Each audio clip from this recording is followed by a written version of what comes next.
श्रावणपूर्णिमायामखण्डे लीनाय श्री अडवीश स्वामी गुरुवर्याय सनातनधर्मोद्धारणकारणाय नमो नमः श्री शिवरामवधूताय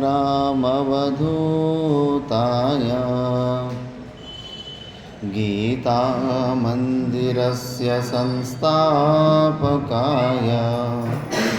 गीतायज्ञप्रारम्भिताय श्री शिवरामवधूतशिष्यवर्याय नमो नमः श्री अडवीशाय नमो नमः श्री अडवीशाय।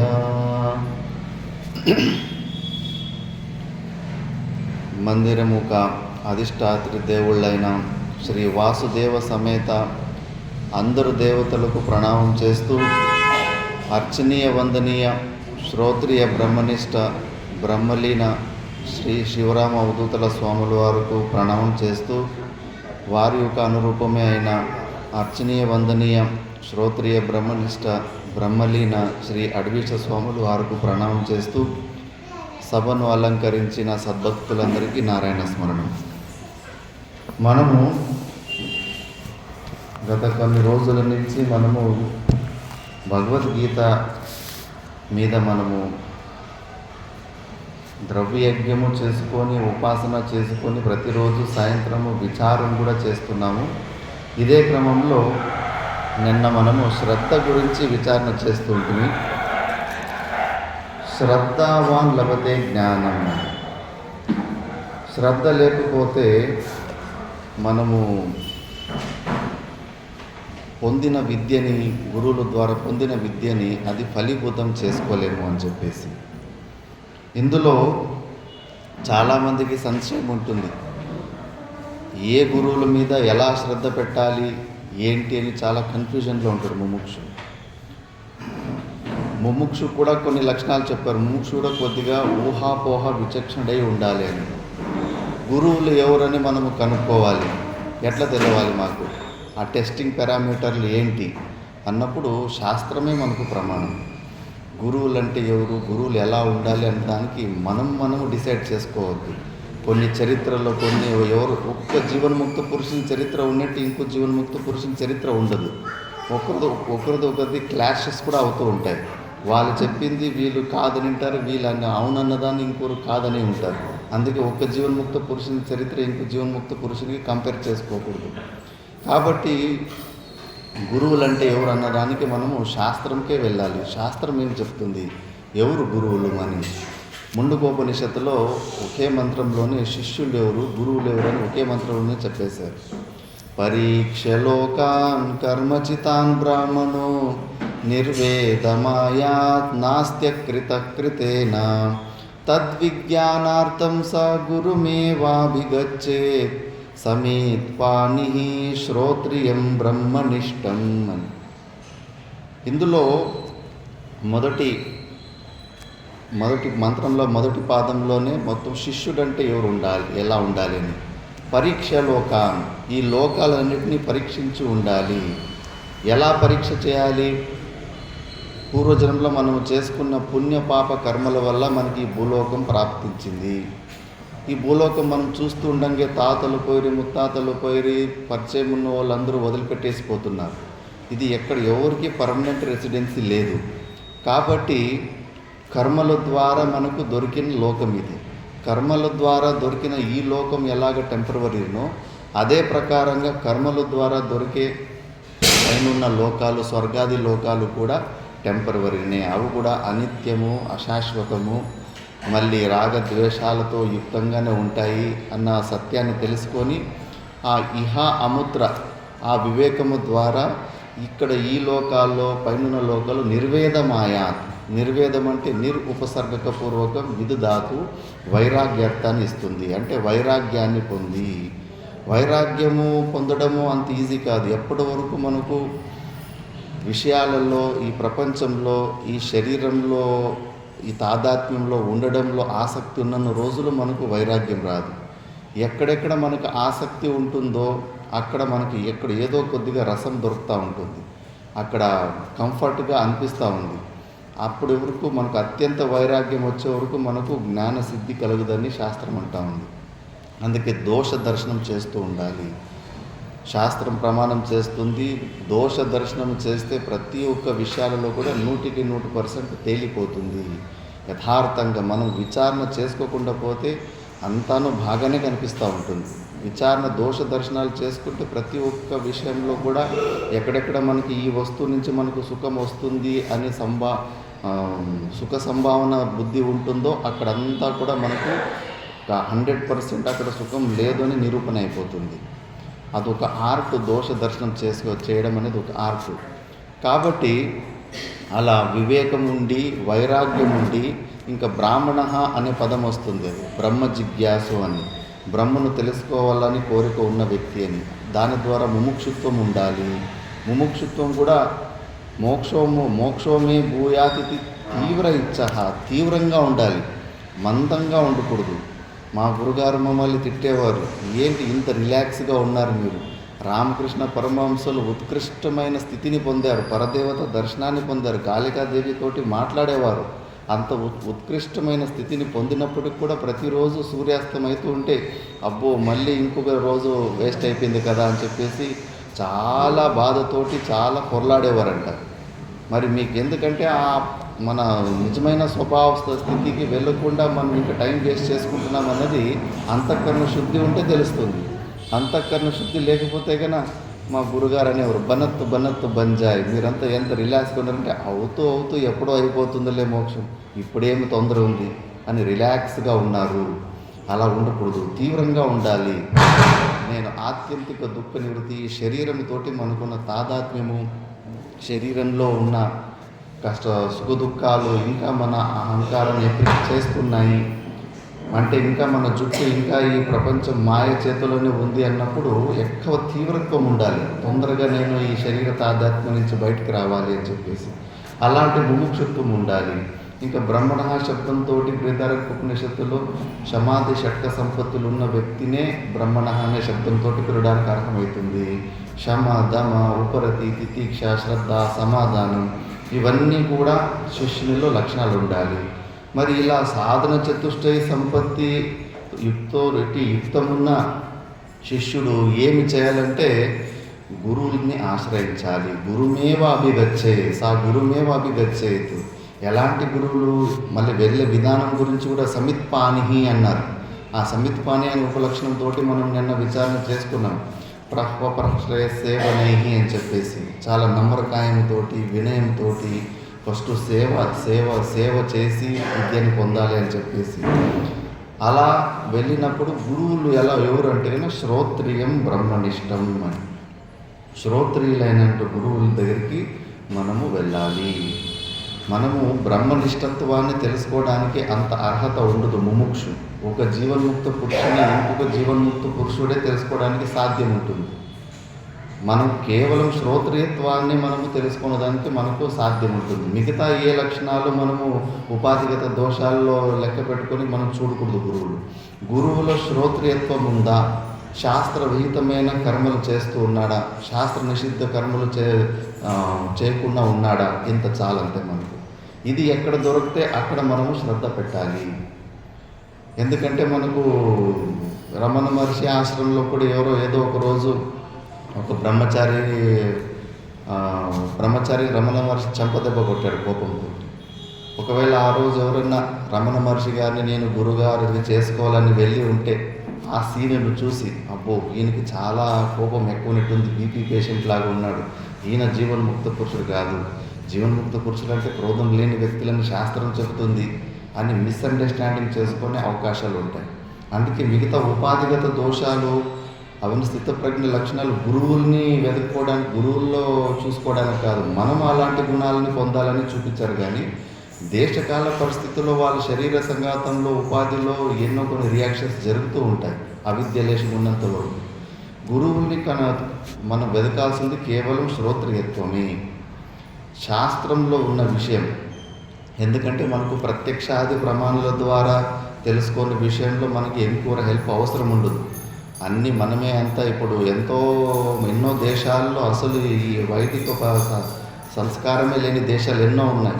వాళ్ళు జీవనాలు నడవడం లేదా, వాళ్ళు తినడము పెరగడము అంతా అన్ని పనులు చేసుకుంటున్నారు. ప్రత్యక్షాది ప్రమాణాల ద్వారా మనం తెలుసు ఏదైతే తెలుసుకునే విషయాలు ఉంటాయో వాటికి మనకి ఇంకో హెల్ప్ అవసరం లేదు. కాకపోతే పరమాత్మని విషయం ఇంద్రియాల ద్వారా మనం తెలుసుకోలేకపోతున్నాం. అలాంటి విషయం పరమాత్మ స్వరూపం కాబట్టి అజ్ఞాత జ్ఞాపకత్వం శాస్త్రత్వం. మనకు తెలియని ఇంద్రియాల ద్వారా తెలుసుకోలేని విషయాలు చెప్పే సామర్థ్యము దేనికి ఉంటుందో దాన్నే శాస్త్రం అంటారు. మరి అలాంటి శాస్త్రాన్ని చాలా మంచిగా యుక్తుల ద్వారా మనకు అర్థము చేయించే సామర్థ్యం ఉన్న వ్యక్తే కావాలి. ఎంత విషయం సూక్ష్మమవుతూ ఉంటుందో అందులో అధికారిత్వం చాలామందికి తక్కువ ఉంటుంది. కాబట్టి మనకు ఆ శాస్త్రం, పరమాత్మ విషయంలో శాస్త్రమే ప్రమాణము. ఆ శాస్త్రాన్ని మనకు మంచిగా తెలిపే గురువులు మనకి అవసరం ఉంటుంది. మళ్ళీ ఇంకా చాలామందికి ఎన్నో ప్రకారాల అనుమానాలు ఉంటాయి. నేను కూడా ఈ మార్గంలోకి రాకముందు చాలామంది జీవన్ముక్త పురుషుల చరిత్రలు చదువుతూ ఉంటాయి. ఆ చరిత్రలలో మ్యాక్సిమము ఇలా ఎక్కడో గురువు దగ్గరికి పోయి శాస్త్రాలు చదివింది ఇలాంటివి ఎక్కువ స్టోరీ లేదు. కొద్దిగానే సింపుల్గా కొద్ది రోజులు ఏదో సేవ చేసుకున్నారు, ఉపదేశం ఇచ్చేశారు. ఆ ఉపదేశం తీసుకొని ఎక్కడో గుహల్లో కూర్చున్నారు. గుహల్లో కూర్చుకొని ఇంకా ప్రాణాయామం జపమో ఏమో చేశారో తెలియదు, కానీ నిర్వికల్ప సమాధి స్థితికి వెళ్ళిపోయారు. మరి పని అయిపోయింది. ఇంకా అది బ్రెయిన్లో ఫుల్ ఫిక్స్ అయిపోయింది. మరి ఈ శాస్త్రము పుస్తకాలు మనకి అవసరం లేదు, అనవసరము అన్నది బుద్ధిలో బాగా ఇది స్థిరమైపోయింది. అప్పుడు ఆ దృష్టితోటే మనం వెతుకుతూ ఉన్నప్పుడు అప్పుడు మాకు ఒకసారి గురుగారు చెప్పారు నైష్కర్మ్య స్థితిలో ఉన్న అధికార భేదాల గురించి, ఎలాంటి వాళ్ళకి ఈ శాస్త్రం అవసరము అని చెప్పేసి. ఇప్పుడు మనం స్టార్టింగ్ రోజు కూడా మనము 4 ప్రకారాల అధికారుల గురించి డిస్కషన్ చేసుకున్నాం. నైష్కర్మ్య సిద్ధికి 4 ప్రకారాల అధికారాల గురించి అక్కడ వివేచన వస్తుంది. మొదటి అధికారి వచ్చేసి బ్రహ్మదేవుడినే ఇచ్చారు. ఆ బ్రహ్మదేవుడు ఉత్కృష్ట ఉపాధి. ఇప్పుడు వచ్చే కల్పానికి ఇప్పుడున్న హనుమంతుడే నెక్స్ట్ బ్రహ్మదేవుడు అవుతున్నాడు. ఆల్రెడీ ఫిక్స్ అయిపోయింది అది పోస్టు. అలాంటి హిరణ్య గర్భ శరీరం వచ్చిన వెంబడే కాసేపటికి భయం వేసింది. ఇది ఏంటి, నేనెవరు, నాకు భిన్నంగా ఈ ప్రపంచం ఏంటి అని కాసేపు భయపడ్డాడు. ద్వితీయాద్వై భయం భవతి. మళ్ళీ ఆయన మనలాగా ఇక్కడ గురువు దగ్గరికి పోయి శాస్త్రాలు సంస్కృతము ఇవన్నీ చదివి ఆయనేమో ఇలాంటి అభ్యాసం చేసుకోలేదు. ఆయన ఉత్కృష్ట ఉపాధి పూర్వజన్మలోని ఇవన్నీ సాధన చేశాడు కాబట్టి స్వయంగానే ఆయన స్వరూపం గురించి జ్ఞానం వచ్చింది. ఇక్కడ జ్ఞానం వచ్చి ఆయన స్వరూపంలోనే నిలిచిపోయాడు. మరి అలాంటి వాళ్ళు కూడా ఇలాంటి శాస్త్రాలు అవసరం ఉండదు. మళ్ళీ 2వ కేటగిరీలో ఒక పిశాచిది దృష్టాంతం ఇస్తారు. ఇక్కడ పూర్వజన్మలో మంచి సత్బ్రాహ్మణుడే ఏదో ఒక చిన్న పొరపాటు చేసి ఆ పొరపాటు వల్ల బ్రహ్మ రాక్షసి అయిపోయి ఉంటాడు. ఆ బ్రహ్మ రాక్షసి అయిపోయి అక్కడ ఇంకా ఆ కోట కూడా పూర్తి అయ్యే సమయంలో ఒక చెట్టు మీద కూర్చో ఉంటే కింద గురువులు శిష్యులు ఎవరో వచ్చేసి ఇట్లా మహావాక్యాల గురించి విచారణ ఉపదేశాలు చెప్పుకుంటూ ఉంటే చెట్టు మీద ఇంకా కూర్చొనే దాన్ని విని అక్కడి నుంచి అక్కడ ముక్తిని అయిపోతాడు. కొద్దిగా శాస్త్రము ఒక తత్వం గురించి కొద్దిగా హెల్ప్ తీసుకున్నాడు. ఆయన కూడా ఇలా తద్విద్య ప్రణిపాతన ఇవన్నీ చేసుకొని గురువుల దగ్గరికి పోయి ఇంత లెంతీ పీరియడ్ లేదు. అలాంటి వాళ్ళకు శాస్త్రం అవసరం లేదు. 3వ కేటగిరీలో భృగు మహర్షి దృష్టాంతం ఇస్తారు. వరుణదేవుని కొడుకు భృగు ఫస్ట్ పోయి నేను స్వరూపాన్ని తెలుసుకోవాలని ప్రయత్నం చేస్తాడు. ఆ స్వరూపాన్ని తెలుసుకోవాలని ప్రయత్నం చేసేటప్పుడు ఫస్ట్ నువ్వే పోయి స్వయంగా విచారణ చేయి, తపం చేయి అంటాడు. ఫస్ట్ అన్నమే కోశమే ఈ శరీరమే ఆత్మ అంటాడు. మళ్ళీ నేతి నేతి లేదు, ఇంకా తపస్వ అంటాడు. నువ్వు ఇంకా తపస్సు చేయాలంటాడు. మళ్ళీ కొన్ని రోజుల తర్వాత మళ్ళీ ప్రాణమయ కోశమే ఈ ఆత్మ అంటాడు. లేదు లేదు అంటాడు. అలా మనోమయ కోశం, విజ్ఞానమయ కోశము, ఆనందమయ కోశము వరకు నిర్ణయం వచ్చినప్పటికీ ఇంకా లేదు లేదు అని చెప్పిన తర్వాత మళ్ళీ లాస్ట్లో పోయినప్పుడు తిరిగి రాడు. స్వయంగా వరుణదేవుడే వచ్చి చూస్తాడు. నిర్వికల్ప సమాధి స్థితిలో ఉంటాడు భృగు మహర్షి. అంటే ఆయన కూడా కొద్దిగా హెల్ప్ తీసుకున్నాడు. కానీ ఇలా మనలాగా క్రమంగా శ్లోకము బద్ధంగా శాస్త్రాలు ఇంత చదువుకోలేదు. ఇది 3వ కేటగిరీ. 4వ కేటగిరీలో శ్వేతకేతు దృష్టాంతం ఇస్తారు. శ్వేతకేతు మంచిగా గురుకులానికి పోయిసి మంచిగా చదువుకొని వచ్చింటాడు. చదువుకొని వస్తే కన్నా అహంకారంతో యుక్తంగా ఉంటాడు. తండ్రి చూస్తాడు, విద్యా దదాతి వినయం, విద్య ఉంటే కన్నా వినయత కనిపించాలి, డీసెన్సీ కనిపించాలి. హావభావాల్లో శరీరాల్లో అంతా అహంకారమే కనిపిస్తూ ఉంది అని చెప్పేసి, లేదు ఇతనికి అహంకారం తొలగించాలని చెప్పేసి, నాయన నువ్వు ఏ వస్తువుని తెలుసుకున్న తర్వాత సర్వము తెలుసుకోబడుతుందో అలాంటి వస్తువుని నువ్వు తెలుసుకున్నావా అని ఒక ప్రశ్న అడుగుతాడు. అయ్యో అలాంటిది కూడా ఒక వస్తువు ఉంటుందా, బహుశా అది మా ఆచార్యులకి తెలియదు అనిపిస్తుంది, అందుకే ఆయన నాకు చెప్పలేదని ఆచార్యుల మీద తోసేస్తాడు. మళ్ళీ ఇంకా అక్కడితోటి ఆ ఒక్క ప్రశ్నతోటి అహంకార భంగమై మళ్ళీ తండ్రి దగ్గరకు మళ్ళీ ఉపదేశము తీసుకుంటాడు. తండ్రి 9 సార్లు తత్వమసి మహావాక్యాలు 9 డిఫరెంట్ దృష్టాంతాల ద్వారా చాందోగ్య ఉపనిషత్తుల్లో మళ్ళీ చెప్పిన విషయమే 9 డిఫరెంట్ ఎగ్జాంపుల్ ద్వారా చెప్తారు. అంటే శ్వేతకేతు ఏకశ్రుతధరుడు. ఒక్కసారి ఏదన్నా అప్పుడు అంతా పుస్తకాలు రాసుకోవడం ఏమీ లే, శబ్దం దించినే కేవలం ఒకసారి ఉచ్చారణ వింటే అలాగే కంఠస్థమైపోయేది. అంత తెలివితేటలు, అంత ఉత్కృష్టంగా ఇంటెలిజెంట్గా ఉన్న శ్వేతకేతుకే 9 సార్లు రిపీట్ చేయాల్సి వచ్చింది. ఇంకా మన పరిస్థితి ఇంకా 9,000 సార్లు చెప్పినా కూడా మనకు అది క్లారిటీ రాదు. 4th కేటగిరీలో మనమంతా వస్తాం. శ్వేతకేతుకి శాస్త్రం అవసరం వచ్చింది. మనం ఇంకా అంతకన్నా కూడా ఇంకా లో ఫ్రీక్వెన్సీలో ఉన్నాం కాబట్టి మనలాంటి వాళ్ళకి ఇలాంటి శాస్త్ర ఆలంబన అవసరం ఉంటుంది. ఎందుకంటే మనం ఒక్కసారిగా మనసు బుద్ధిని ఒక్కసారిగా ఏదో లైట్ స్విచ్ బటన్ ఆఫ్ చేసినట్టుగా దాన్ని ఆఫ్ చేసుకోలేదు.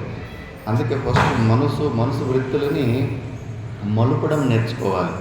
ప్రపంచం వైపు నుంచి, అనాత్మ వస్తువుల నుంచి దాన్ని ఫస్ట్ మలుపడం నేర్చుకోవాలి.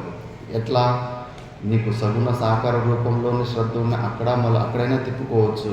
లేదంటే ఇంకా సామర్థ్యం ఉంటే నిర్గుణ నిరాకార స్వరూపం గురించి రోజు శాస్త్రం ద్వారా రోజు స్వాధ్యాయం చేస్తూ ఉంటే ఎప్పుడు మనం ఎవరు, మన స్వరూపం ఏంటి, ఆ పరమాత్మ వైపు మనసు బుద్ధులు తిరుగుతూ ఉంటాయి.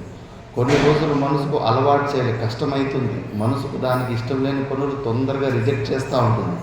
బలవంతంగా అయినా కొన్ని రోజులు అలవాటు చేయాలి. ఒకసారి అలవాటు పడిపోతే మళ్ళీ స్వాధ్యాయం లేకపోతే కన్నా మళ్ళీ అది కంఫర్ట్గా అనిపించదు దానికి. మళ్ళీ మనసు ఒక స్థితి అలాగే ఉంటుంది. కాబట్టి కొన్ని రోజులు మనం ఇలా అలవాటు చేస్తే, ఇలా శ్రవణ మన నిధ్యాసనాల ద్వారా ఆలంబన తీసుకుంటే మనసు ప్రపంచాన్ని మర్చిపోతుంది. ఫస్ట్ ప్రపంచాన్ని మర్చిపోయి మళ్ళీ ఇటువైపు ఉన్న ఒక ఇప్పుడు పరమాత్మని వైపు మనము ఎన్ని ప్రకారాలు, ఎన్ని వెరైటీలు విచారణ చేసినా కూడా ఫైనల్గా ఒకే సింగిల్ థాట్కి వెళ్ళిపోతుంది. బ్రహ్మాకార వృత్తి ద్వారా మన బుద్ధి ద్వారా సచ్చిదానంద స్వరూపుడే లక్షితుడవుతాడు. ఈ గుడికి రావడానికి 4-5 ద్వారాలు ఉన్నప్పటికీ కూడా ఫైనల్గా గర్భగుడికి పోయేసరికి ఒకే ద్వారమే. అందుకే మనము స్వాధ్యాయ విచారణ చేస్తున్నప్పుడు దృష్టాంతాలు, ఎగ్జాంపుల్, ఉపనిషత్తులు, భగవద్గీత, స్మృతి గ్రంథాలు ఎన్ని వెరైటీలు ఉన్నప్పటికీ కూడా మెయిన్ లాస్ట్కి పోయి సింగిల్ థాట్గా అక్కడికి పోయి అక్కడికే వెళ్తుంటాం. దాన్నే బ్రహ్మాకార వృత్తి అంటారు. అలాంటి బ్రహ్మాకార వృత్తిని కంటిన్యూస్గా పెంచుకునే అలవాటు చేసుకోవాలి. అప్పుడు అలా అలవాటు చేసుకుంటూ ఉంటే కొన్ని రోజులు ఆ బ్రహ్మాకార వృత్తిలో కూడా ఉండి కూడా అత్యంత వైరాగ్యం ఏదో ఒక రోజు వివేచన చేస్తూ ఉంటే వస్తూనే ఉంటుంది. భూలోకంలో వైరాగ్యము లాస్ట్ వికారంలో 6వ వికారంలో చాలా సులభమని శాస్త్రం అంటుంది. వృద్ధావస్థలో వైరాగ్యము స్వాభావికంగానే వచ్చేస్తూ ఉంటుంది అని చెప్పేసి. ఎందుకంటే శరీరంలో పార్ట్ కూడా నొప్పినిస్తూ ఉంటుంది. ఒక్క పార్ట్ మనం రిపేర్ చేసుకుంటే ఇంకో పార్ట్ ఏదో ఒకటి రెడీగా అయిపోయింది. ఇప్పుడైతే 40, 35, 40 సంవత్సరాలకే స్టార్ట్ అవుతున్నాయి. మీరు అప్పుడు చిన్నప్పుడు మంచి భోజనం తిన్నారు కాబట్టి మీరు 70, 80లు క్రాస్ చేస్తున్నారు. మా యంగ్ జనరేషన్ అయితే కానీ 35, 40కి ఇప్పుడంతా లివర్ ఫెయిల్యూర్ అయితే కిడ్నీని రిపేర్ చేసుకుంటే ఇంకోటి ఫెయిల్యూర్ అవుతుంది. ఏదో ఒకటి వస్తూనే ఉంటుంది. కాబట్టి వైరాగ్యము స్వాభావికంగానే అనాయాసంగా వస్తుంది. కాబట్టి ఇంకా వైరాగ్యం ఒకటే తక్కువ ఉంటుంది. అది వచ్చిన రోజులు మనం బ్రహ్మాకార వృత్తిలో ఉన్నప్పుడు ఆ బ్రహ్మాకార వృత్తి కూడా కొద్దిసేపు ఉండేసి స్వయంగా అది కూడా లయమైపోతుంది. ఎలాగా ఉప్పు బొమ్మ సముద్రంలోకి తెలుసుకోవాలని పోయి స్వయంగా సముద్రం ఎలా అయిపోతుందో ఆ బుద్ధి వృత్తి రూపంలో మనం ఏదైతే మనము ప్రయత్నం చేసి ఒక సింగిల్ థాట్గా చేసుకున్నామో ఆ వృత్తి కూడా తానంతకు తాను సైలెంట్ అయిపోతుంది. ఇప్పుడు మనం మనసు బుద్ధులకు మనమే టాస్క్లు ఇస్తున్నాం, అందుకే అవి యాక్టివ్గా ఉన్నాయి. ఇప్పుడు చిన్నపిల్లలు చూడండి, కార్టూన్ ఛానల్ అవి ఇవి చూస్తూ ఉంటారు. అండ్ వాళ్ళకి ఇంట్రెస్ట్, అందులో వాళ్ళకి ఇంట్రెస్ట్ ఉంది.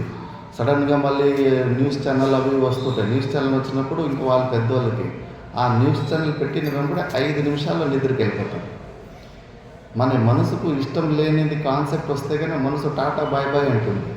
మనసు బుద్ధులు యాక్టివ్గా ఉన్నాయంటే మనకు దానికి ఇష్టమైనది ఏదో కాన్సెప్ట్ మనకి ఇంకా ప్రపంచంలో ఉంది, దాన్ని మనం గ్రహించాలి. మన మనసు ఎక్కడెక్కడ ఏ విషయాల గురించి అది గ్రహిస్తూ ఉంది అని చెప్పేసి అక్కడే మనము వివేకంతో దోష దర్శనాలు చూసుకొని మనసుని అక్కడి నుంచి తీసేసుకోవాలి. దానివల్ల డేంజర్స్ చూపిస్తూ ఉండాలి. శాస్త్రంలో ప్రక్రియ ఉంది. వైరాగ్యానికి కూడా ఎన్నో ప్రకారాలైన తత్వాలు, ప్రక్రియలు, పద్ధతులు ఉన్నాయి. కాబట్టి ఇలా మనము మన స్వరూప జ్ఞానాన్ని పొందాలి. ఇది మన పద్ధతిగా ఉంటుంది. అందుకే ఇలాంటి శాస్త్రము మనకు అవసరం ఉంది. మనం ఆ శ్వేతకేతు కేటగిరీకి వస్తాం మన ముందు. మరి ఇలాంటి శాస్త్రము మీరే చూడండి, కావాల్సి ఉంటే ఇలాంటి ఒక ఎన్విరాన్మెంట్ చెప్పేటోళ్ళు, ఒక వినేటోళ్ళు, కొంతమంది ఒక స్వాధ్యాయ ఒక క్లైమేట్ మనం క్రియేట్ చేసుకుండా పోతే ఇంట్లో స్వయంగా మనం ఇంత సమయం ఇవ్వలేము. మైండ్ అటు ఇటు స్లిప్ అయిపోతూ ఉంటుంది. అదే ఒక గురువుల శాస్త్రంలో ఉన్నప్పుడు డైలీ ఒక 3 క్లాసెస్ మనం స్వాధ్యాయంలో ఇలా చేసుకుంటూ ఉన్నప్పటికీ అదొక ఎన్విరాన్మెంట్లో ఆటోమేటిక్గా మనకు అనాయాసంగా మనము అనాత్మ విషయాలని మర్చిపోయి బ్రహ్మ విషయంలోనే కాన్సన్ట్రేషన్ చేయొచ్చు. కాబట్టి మనలాంటి వాళ్ళకు ఇలా గురువులు శాస్త్రం అవసరం. కాబట్టి అలాంటి శ్రోత్రియులైన గురువుల దగ్గరికే మనము వెళ్ళాలి. మరి అలాంటి శ్రోత్రియులైన గురువుల ఆ శ్రోత్రియత్వాన్ని ఒకదాన్ని చూసి మనము శ్రద్ధను పెట్టుకోవాలి. మిగతా ఉపాధిగత దోషాలు చూడనీకపోతే శ్రద్ధ పోతుంది. దేవుళ్ళు మన ఇష్ట దేవతలో గురువులో ఏ రోజైతే మనం అభేద రూపంలో ఒకే రూపంలో మనం చూసుకుంటామో చాలా తొందరగా పని అయిపోతుంది. మేము చదువుకున్న రిషికేశ్ కైలాసాశ్రమంలో చోటా మహారాజ్ అని మహాసిద్ధ పురుషుడు ఉండేవాడు. ఆయన కాశీలోనే దక్షిణామూర్తి మఠంలోనే మొత్తం అంతా విద్యనంతా చదివేసిండు. కానీ ఆ కృతకృత్యత ధన్యోహం అన్న వృత్తిలో రాలేదు. కారణం కూడా ఆయనకి స్వయంగా అర్థం కావడం లేదు. మొత్తం శాస్త్రం శ్రద్ధగానే మంచి నిష్ఠతోనే చేసింది. కానీ ముందుగానే రిషికేశ్లో కైలాసాశ్రమంలో బడే మహారాజు ఉన్నారు, వాళ్ళ గురించి వింటూనే మనకెంతో శ్రద్ధ వచ్చేస్తుంది. ఎవరి గురించి అన్నా బాగా శ్రద్ధ చూడకుండానే శ్రద్ధ వచ్చేసింది. ఇంకా ఆ శ్రద్ధ ఎక్కువ ఉత్కృష్టమైన శ్రద్ధ ఎక్కువయ్యేసరికి లేదు, ఆయన ఒకసారి పోయి కలవాలని చెప్పేసి రిషికేశ్ కైలాసాశ్రమంలో కలవనీకని వస్తే ఆయన ఆ రోజు ఈశావాస్య ఉపనిషత్తు స్టార్ట్ చేశారు. మొదటి మంత్రంలోనే 1.5 రోజున 2వ రోజులోనే క్లాస్లోనే నిర్వికల్ప సమాధి స్థితికి వెళ్ళిపోయాడు. అంత శ్రద్ధతోటి చూడాలి, ఆయనను చూడాలని బాగా శ్రద్ధతోటి వచ్చినందుకు 1.5 రోజులు పని అయిపోయింది. అంతకుముందు 10 సంవత్సరాలు 20 సంవత్సరాలు స్వాధ్యాయం చేసింది కూడా ఆ శ్రద్ధ లేనందువల్ల అది పని చేయలేదు. ఇక్కడ 1.5 రోజుల్లో మళ్ళీ అది సడన్గా నిర్వికల్ప సదాసం. గురువు గారి కన్నా ముందుగానే శిష్యుడు అలాంటి స్థితికి వెళ్ళారని అక్కడ ప్రసిద్ధి ఉంది. కాబట్టి ఆ శ్రద్ధ అనేది చాలా చాలా అవసరం అది. కాబట్టి అలాంటి శ్రద్ధ గురించి మనము నిన్న విచారణ చేసుకున్నాము. ఇప్పుడు 3 ప్రకారాలు ఉన్న వ్యక్తులు, అలాంటి శ్రద్ధ లేని వాళ్ళు నశించుతారు, వాళ్ళు ఆత్మజ్ఞానాన్ని పొందలేరు, మళ్ళీ జనన మరణ చక్రాలకు వస్తుంటారని నెక్స్ట్ శ్లోకంలో చెబుతున్నారు. అజ్ఞశ్చ శ్రద్ధదానశ్చ సంశయాత్మా వినశ్యతి నాయం లోకోస్తి న పరో న సుఖం సంశయాత్మనః. అజ్ఞశ్చ ఒకడు ఎవరంటే తెలుసుకోదు, ఏమీ తెలుసుకోకుండా అజ్ఞానంలో ఉన్నవాడు, అసలు ప్రయత్నం చేయలేదు. అతడు పశువులాగానే ఆహార నిద్ర భయమైతే సమానమైతే పశు విన్నరానం. సేమ్ పశువులన్నీ ఏం చేస్తున్నాయి, అదే పనులే మనుషులు కూడా చేస్తున్నారు. పశువుల కన్నా భిన్నంగా ఏమి ఎక్స్ట్రాగా ఏమి చేసుకోవడం చాలా తక్కువ మందే చేస్తుంటారు. మోక్ష పురుషార్థం కోసము లేదా అట్లీస్ట్ ఉన్నత ఈ భూలోకం కన్నా పైన లోకాల కోసం ప్రయత్నం చేసుకున్న వాళ్ళే పశువుల కంటే కొద్దిగా భిన్నంగా మనుష్యత్వం ఉంది అని మన శాస్త్రం అంటుంది. ఇవేమి చెప్పుకుంటా స్వర్గాది లోకాలకు ప్రయత్నం చేసుకోకుండా, మోక్షం గురించి కూడా ప్రయత్నం చేసుకోకుండా, కేవలం పశువులాగే తిన్నామా, పడుకున్నామా, తెల్లారిందా, పిల్లలు కన్నామా, వాళ్ళని చూసుకున్నామా, ఇలాంటి పనులు చేసుకుంటా ఉంటే వాళ్ళని పశువు జంతువునే అంటారు. మనుషులను కూడా జననశీలన జంతువు అంటారు. మనుషులను కూడా జంతువు అనే శబ్దంతో శాస్త్రం పిలుస్తూ ఉంటుంది. అలాంటి అజ్ఞులు, అజ్ఞానం ఉన్న వాళ్ళు కూడా మళ్ళీ జన్మకు వచ్చేసి సంసారంలోనే పొరలాడుతూ ఉంటారు. మళ్ళీ అశ్రద్ధ దానశ్చ, శాస్త్రం గురించి కొద్దిగా తెలుసుకున్నాడు, కాకపోతే శాస్త్రం మీదనో లేదా గురువుల మీదనో శ్రద్ధ లేని వ్యక్తికి వాడికి కూడా మోక్షం, వాడు కూడా నశిస్తాడు అని చెప్పేసి. మళ్ళీ సంశయాత్మ, ఈ సంశయం చాలామంది, కొంతమందికి అన్నిట్లోనూ డైసి, ఇదా అదా, కర్మ మార్గంలో మోక్షం దొరుకుతుందా, జ్ఞాన మార్గంలో మోక్షం దొరుకుతుందా, లేదా భక్తి మార్గంలో మోక్షం దొరుకుతుందా, లేదా ప్రాణాయామాలు చేసుకొని యోగిలాగా అభ్యాసం చేసుకుంటూ మోక్షం దొరుకుతుందా, లేదా రాధే అనుకొని డ్యాన్సులు చేసుకుంటూ భక్తిలో తన్మయమైకుంటే మోక్షం దొరుకుతుందా. ఎన్నో 4-5 మార్గాలు కనిపించేస్తాయి. శాస్త్రంలో 4-5 మార్గాలు అంతఃకరణ శుద్ధి వరకునే చెప్పాయి. ఉన్నది ఒకటే మార్గమే, రితే జ్ఞానం నా మోక్ష. సేమ్ ఇదే గుడికి ఎంట్రన్స్లో ఎన్ని ద్వారాలు ఉన్నప్పటికీ ఫైనల్గా గర్భగుడికి ఒకటే ద్వారం, ఆ ద్వారంలోకి వెళ్ళాలి. కాబట్టి అలా సంశయాలు ఉంటాయి. ఆ సంశయాలు మైండ్లో ఎక్కువ పెట్టుకోకూడదు. గురువుల దగ్గరికి వెళ్ళి ఆ సంశయాలంతా నివృత్తి అయ్యేంత వరకు మనం శ్రవణం చేసుకోవాలి.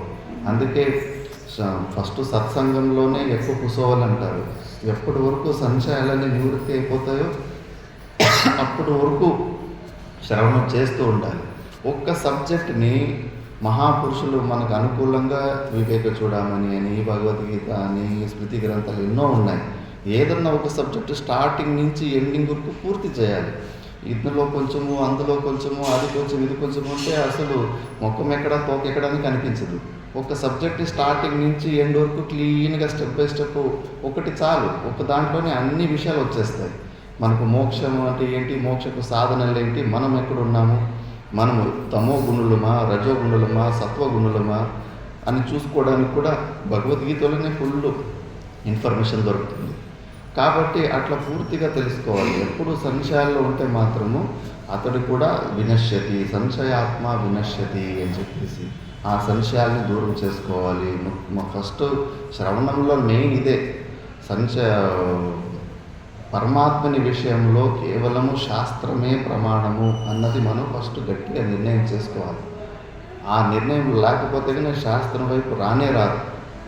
చాలా అవసరం శాస్త్రం. పరమాత్ముడు విషయంలో కేవలం శాస్త్రమే ప్రమాణము అని చెప్పేసి నేను మొన్న కూడా చెప్పాను. ఒక స్థూల వస్తువు గురించినే మనము ఇంకోరికి తెలపాలంటేనే మన దగ్గర బ్రెయిన్ పనిచేయదు. ఇదే ప్రశ్న అడుగుతూ ఉన్నాను 2 సంవత్సరాల నుంచి. మీ ఊర్లో అసలు ఆవే లేదనుకోండి, మీ మనముడు ఆవు అంటే ఏది అని అడిగినప్పుడు మీరు ఎలా వాళ్ళకు జ్ఞానం ఇస్తారు అని మ్యాక్సిమం ఇంతే చెప్తారు. 4 కాళ్ళు, తోక, కొమ్ములు ఉన్నది ఆవు అని. అలాంటి లక్షణాలు చెప్తే వాడు మళ్ళీ బర్రెని కూడా అదే ఆవే అనుకుంటాడు. ఒక స్థూలు చాలామంది నేను ట్రై చేశాను 2 years నుంచి, కాకపోతే ఆ ఒక ఆవుకు లక్షణమే చెప్పలేకపోతారు. మరి ఒక స్థూల విషయంలోనే లక్షణాలు సరిగ్గా లేకపోతే మనం ఇంకొకరికి జ్ఞాన బోధ చేయలేము. మరి పరమాత్మ విషయంలో ఎంత మరి దాన్ని పరమాత్మనే పొందాలని అనుకుంటున్నాం. పరమాత్మ గురించి ఏది కొద్దిగా తెలుసుకోకుండా ప్రయత్నం చేస్తే ఎలా దొరుకుతాడు? ఫస్ట్ ధ్యేయాన్ని నిశ్చయం చేసుకోండి. అందరూ ధ్యానం చేస్తున్న వాళ్ళే కనిపిస్తున్నారు. ధ్యేయం గురించి అడిగితే కానీ సరిగ్గా చెప్పడం రాదు, నిర్వచనం లేదు, క్లారిటీనే లేదు.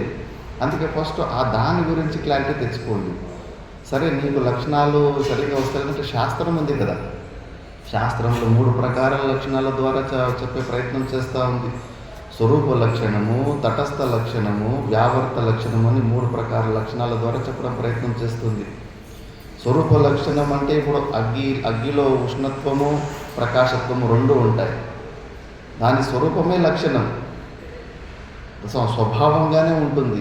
ఆ రూపంలో కూడా మనము కొన్ని వస్తువుల జ్ఞానాన్ని బోధ చేయొచ్చు. అలాగే పరమాత్మని సచ్చిదానంద స్వరూప అనేది ఇది స్వరూప లక్షణం. సత్ అంటే ఎగ్జిస్టెన్స్, ఉండడం. చిత్ అంటే కాన్షియస్నెస్, మనం ఉన్నామన్న విషయాన్ని తెలుసుకునే జ్ఞానం కూడా మనకు ఉంది.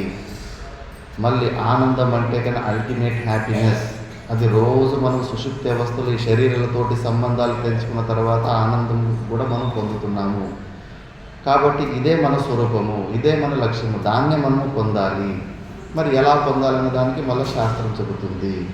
ఆల్రెడీ మనం పొందే ఉన్నాము, పొందలేదన్న భ్రాంతిని తొలగించుకుంటే చాలు అని. మళ్ళీ తటస్థ లక్షణం, ఎందుకంటే అందరికీ బుద్ధి సూక్ష్మంగా ఉండదు.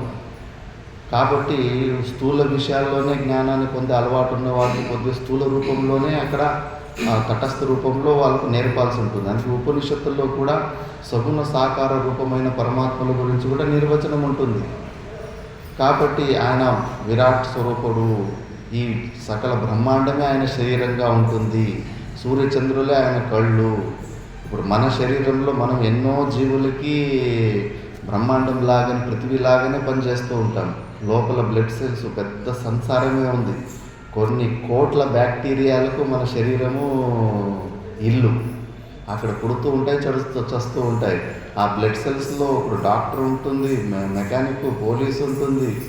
ఆ చిన్నపిల్లల డయాబెటీస్ విషయంలో నేను అక్కడ రామకృష్ణ మిషన్లో సేవ చేసేటప్పుడు తెలుసుకుని చిన్న పిల్లలకి ఎందుకు డయాబెటీస్ వస్తుంది అని. అక్కడ కొన్ని బ్లడ్ సెల్స్ ఉంటాయంట. అవి మన శరీరం తత్వం ఏంటంటే బయట నుంచి ఏది లోపలికి పోయినా కూడా అది శత్రువులాగానే భావిస్తుంది. అందుకే మనం భోజనం తీసుకున్న తర్వాత కూడా ఆ భోజనాన్ని కూడా లోపల ఉన్న డబ్ల్యూబీసీ శత్రువులాగానే భావిస్తుంది. కాబట్టి వాటితోటి యుద్ధం చేస్తాయి. యుద్ధం చేస్తున్నప్పుడే మనకు బాడీ టెంపరేచర్ పెరిగిపోతుంది. అందుకే తిన్న వెంబడే స్నానం చేసుకోకూడదు అంటారు. ఎందుకంటే ఆ బయట లోపల నుంచి బయటికి ఏది పోయినా కూడా అవి డబ్ల్యూబీసీ యుద్ధం చేస్తూ ఉంటాయి. అలాగే అవి క్షత్రియుల్లాగా ఉన్న కొన్ని బ్లడ్ సెల్స్ ఉంటాయి డబ్ల్యూబీసీ లాంటివి. అక్కడ చిన్నపిల్లల డయాబెటీస్ విషయంలో మిత్రుల్ని శత్రువులు అనుకొని వారినే చంపుతుంటారంట. ఆ కన్ఫ్యూజన్లో అక్కడ పొరపాటులో అక్కడ చంపుతున్నారు కాబట్టి ఆ చిన్న పిల్లలకి ఆ డయాబెటీస్ వస్తుంటుందంట. మళ్ళీ లోపల అంతా బ్లడ్ సెల్స్ గురించి అంతా తెలుసుకుంటే పెద్ద సంసారమే ఉంది, అక్కడ పెద్ద సిస్టమే ఉంది లోపల. మన శరీరం కూడా బ్రహ్మాండమే, ఆ బ్యాక్టీరియాలకి వాటికంతా కూడా. అలాగే ఈ సకల ప్రపంచంతా కూడా ఆ సగుణ రూప ఈశ్వరుని ఒక శరీరమే అని చెప్పేసి, అలాగా సగుణ రూపంలో కూడా ఫస్ట్ శ్రద్ధను గెలిచి, శ్రద్ధ ఇంకా శాస్త్రం మీద అప్పుడు శ్రద్ధ బాగా వచ్చిన తర్వాత ఆ శ్రద్ధని పట్టుకొని మళ్ళీ మనము వాళ్ళకి యథార్థంగా వస్తువుని బోధ చేయొచ్చు. పోయినసారి కూడా ఒక దృష్టాంతం చెప్పాను, కొత్త వాళ్ళు ఉన్నారు కాబట్టి మళ్ళీ దాన్ని రిపీట్ చేస్తాను. మనం కూడా లోకంలో ఈ టెక్నిక్నే వాడతాము. అన్నీ డైరెక్ట్గా యథార్థంగా అన్ని చోట్ల పనిచేయవు. ఇప్పుడు ఒక రాజు మంచి రాజు ఉంటాడు, ఏదో ఒక ఫంక్షన్ చేపిస్తున్నప్పుడు పెద్ద వంటలు చేపిస్తాడు. ఆ రాజుకి ఒక చిన్న కొడుకు ఉంటాడు. ఆ కొడుకు వంటలు పెద్దగా చేస్తున్నాడు కదా అని ఒక 2 చూడనికి పోయినప్పుడు కింద సాంబార్ ఉడుకుతూ ఉంటాడు, పైన బల్లి ఉంటుంది. ఆ బల్లిని చూస్తాడు. మొదలే బల్లి గురించి బాగా విని ఉంటాడు. ఒక్క బల్లి కావాల్సి 50 మందిని చంపేంత సామర్థ్యం ఉంటుంది సాంబార్లు పడిందంటే. అంత బాగా ఎక్కువ వినింటాడు దాని గురించి. ఇంకా సరే అనిపించి వాళ్ళు ప్లేట్ కూడా మూసింటారు, సాంబార్ బాగా ఉడుకుతూ ఉంది. మళ్ళీ అటు ఇటు కాసేపు చూసి మళ్ళీ పైన చూస్తే బల్లి కనిపించింది. వాడి మనసులో బల్లి మళ్ళీ ఈ సాంబార్లో పడిపోయి ఉంటుందా అని ఒక అనుమానం స్టార్ట్ అయ్యింది. అనుమానం స్టార్ట్ అయ్యేసరికి ఇంకా రాత్రిపూట్ల భోజనం చేస్తున్నప్పుడు వాడు భోజనం ఇంకా కూరగాయలంతా పెద్ద సైజులోనే కట్ చేసింటారు పెద్ద ఫంక్షన్ అంటే. వాడు భోజనం తినేటప్పుడే ఏమో ల్యాంపో ఏదో ఆరిపోయింది. అదే సమయానికి పెద్ద సైజు కూరగాయ ఏదో నోట్లో పెట్టుకొని కొద్దిగా ఆశ్చర్యంతో భయంతో మింగేసేసరికి వాడికి ఫస్ట్ కొద్దిగా అనుమానమే ఉంది. బల్లి సాంబార్లో పడిపోయింది, ఆ బల్లి నా పొట్టలో ఏమన్నా వెళ్ళిపోయిందని కేవలం కొద్దిగా అనుమానమే. ఇంకా ఆ రోజు ఏదో వేరే కారణం వల్ల వాడికి కొద్దిగా పొట్ట నొప్పి స్టార్ట్ అయ్యింది. కొన్ని కూరగాయలు కూడా కాంబినేషన్ సరిగ్గా లేకపోతే అవి ఆరోగ్యం పాడు చేస్తాయి. కాకరకాయ మళ్ళీ మునక్కాయ ఇవి 2 వండి చేస్తే విషం ఉత్పత్తి అవుతుంది. కొన్ని కూరగాయల్లో కూడా కాంబినేషన్ అవి చూసి వండుతూ ఉండాలి. అట్లా ఏదో పొరపాటు వల్ల పొట్టను వచ్చేసరికి ఇంకా అప్పుడు అనుమానంగా ఉన్నది కన్ఫర్మ్ చేసుకున్నాడు. ఆ బల్లి కింద పడి నా పొట్టలోకి వెళ్ళిపోయింది అని చెప్పేసి. ఇంకా డాక్టర్లు వచ్చి అంతా చెక్ చేసి చూస్తే అసలు ఏమీ లేదు, పొట్టలో ఏమీ లేదు, సమస్య లేదంటే కన్నా వీడికి మాత్రం లేదు, లోపల బల్లి ఉందని గట్టిగా నమ్మేసింది. బాగా బక్కగైపోతున్నాడు, ఎముకలు కనిపిస్తున్నాయి. రాజుకు భయం వేస్తూ ఉంటుంది, ఉండేది ఒకే కొడుకు అని చెప్పేసి పెద్ద నజరాన ప్రకటిస్తాడు, నా కొడుకును బతికించిన వాళ్ళకి ఇంత పెద్ద అమౌంట్ ఇస్తానండి. ఇక సరే అని ఒక మంచి బుద్ధివంతులైన డాక్టర్ వస్తాడు. ఆయన వేదాంతి అయి ఉంటాడు, అందుకే ఆయనకు సమస్య గురించి బాగా తెలుస్తుంది. కల్పితమైన సమస్యలకి వేదాంతిలే కరెక్ట్, యథార్థమైన సమస్యలకి అందరూ మిగతా వాళ్ళు ఎవరైనా వస్తారు, డాక్టర్లు ఉంటారు. కానీ కల్పితమైన సమస్యలకు మాత్రము వేదాంతులు సైకియాట్రిస్ట్ లాగానే. ఇంకా చూస్తాడు డాక్టరు, ఇది వాస్తవికమైన సమస్య కాదు, కల్పితమైన సమస్య అని చెప్పేసి. ఫస్ట్ అలాంటప్పుడు ఆ వ్యక్తి, ఆ పిల్లగాడు ఇప్పుడు లోపల బల్లి ఉందని గట్టిగా నమ్మి ఉన్నప్పుడు వాడి లెవెల్కి మనం దిగాలి. శాస్త్రం కూడా అదే పని చేస్తుంది. మనకు జగత్తు సత్యంగా కనిపిస్తుంది కాబట్టి, జగత్ సత్యత్వ బుద్ధిలో మనం గట్టిగా ఉన్నాం కాబట్టి మన లెవెల్కి దిగి శాస్త్రం అవును ఈ జగత్తు ఉంది, జగత్తును సృష్టించిన పరమాత్ముడు ఉన్నాడు అని అలాగే ప్రారంభిస్తుంది. అక్కడ ఆ పిల్లగాడికి పొట్ట ముట్టుకొని, అవును రే లోపల ఉందిరా, ఇక్కడ బలి చూడ తోక దొరికింది, నాకు అదో ఇక్కడ తల దొరికింది చూడు అంటాడు.